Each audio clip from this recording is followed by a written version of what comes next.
Alors voici la façade avant, la façade principale. Ici le bouton du mode éclairage que j'ai montré déjà tout à l'heure. Ici le bouton pour choisir la temporisation, c'est-à-dire ce qui permet de régler le temps que restera la fontaine à tourner. Donc on a le choix entre une demi-heure, une heure et une heure et demie. Donc il suffit d'appuyer sur le bouton pour choisir le mode de temps de temporisation. Ici donc ces boutons là, c'est les boutons de débit de la pompe, ça on n'a pas à y toucher, hein. Théoriquement il est réglé déjà comme il faut. Si un jour il y a besoin, il suffit de me le demander, je vous le dirai par téléphone comme il faut le régler. Si on appuie, effectivement la pompe va se mettre en route avec plus ou moins de force selon le mode qu'on aura choisi. Mais après il faudra le mémoriser, ça c'est un mode pour l'instant qui reste secret parce que je ne veux pas trop que les gosses y touchent.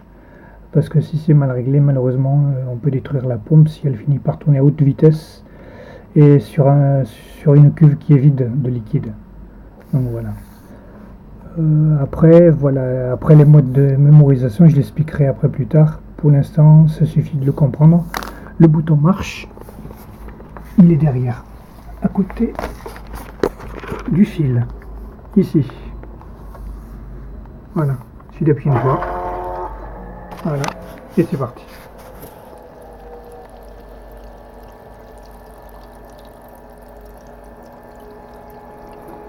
Voilà, tout va bien. Voici le mode aléatoire de l'éclairage. Je trouve que c'est celui qui donne le plus bel effet en fait, parce qu'il donne tous les modes d'éclairage différents. Généralement il y en a 4 je crois en tout. Il suffit d'appuyer sur le bouton mode lumière évidemment pour le trouver. Sinon vous avez les autres modes qui sont pas mal aussi. Alors ici le filtre que j'ai mis il est amovible. Donc il faut l'enlever comme ça avec les doigts sur le côté. Voilà, il ne faut pas le prendre par la grille, surtout pas, on risque de l'écraser. Il faut le prendre par le côté comme ça. Et on tire légèrement, il vient tout seul. On le nettoie sous un jet d'eau. Voilà. Peut-être qu'il faudra le peindre parce que je l'ai peint, mais bon la peinture n'a pas tenu. Si vous avez un peu de peinture, vous le peignez et puis voilà. Donc on le remet aussi facilement qu'on l'a retiré. Voilà. Donc si vous trouvez que c'est pas très joli, bon. Moi personnellement une fois que c'est sous liquide on ne voit pas trop, mais si je trouve que c'est pas très joli, celui de fabriquer à la maison. Mais quand même il est important, il ne faut surtout pas utiliser cette fontaine sans filtre. Parce que si la pompe se bouche, elle est vraiment pas très facilement démontable on va dire. Donc là vous êtes cuit, jamais vous la bouchiez parce qu'il n'y a pas le filtre dessus. Parce que le filtre il est suffisamment fin pour éviter que quelle que soit l'impureté rentre dedans. Voilà. Alors pour rincer le circuit de pompe, le plus efficace quand même, ça serait peut-être de remplir à moitié la cuve de la fontaine avec de l'eau claire. À moitié c'est bien parce que s'il n'y en a pas assez, la pompe se désamoncera. De mettre le tuyau de nettoyage ici, se servir du même tuyau qu'on sert pour souffler dans la cuve. Et on met en marche. Et voilà, ça va vider. Et en même temps ça va rincer la pompe. De l'eau claire, toujours propre en fait, c'est ça l'avantage, c'est que là l'eau sera toujours propre au niveau rinçage. Voilà. Donc, ça suffira je pense, ça peut pas vider avec complètement parce qu'en fait le haut voilà, les amorces, c'est pas grave, on arrête la pompe.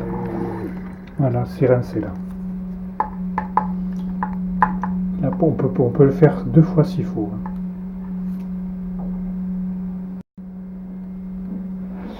Alors ça, c'est à faire avant chaque utilisation et après chaque utilisation.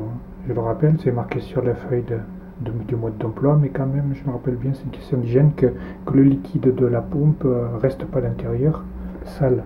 Ensuite, on enlève ça.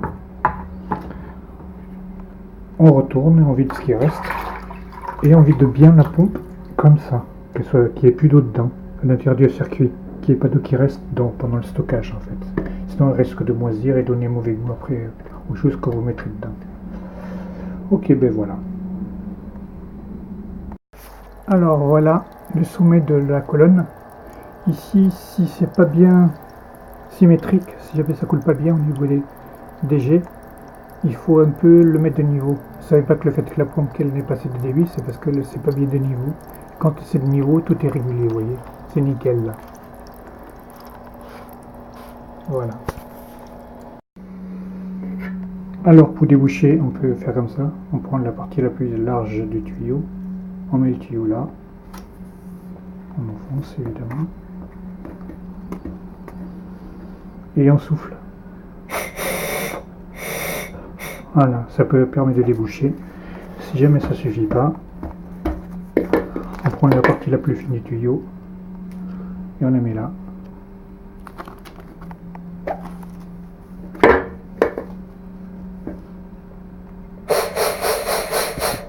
Voilà.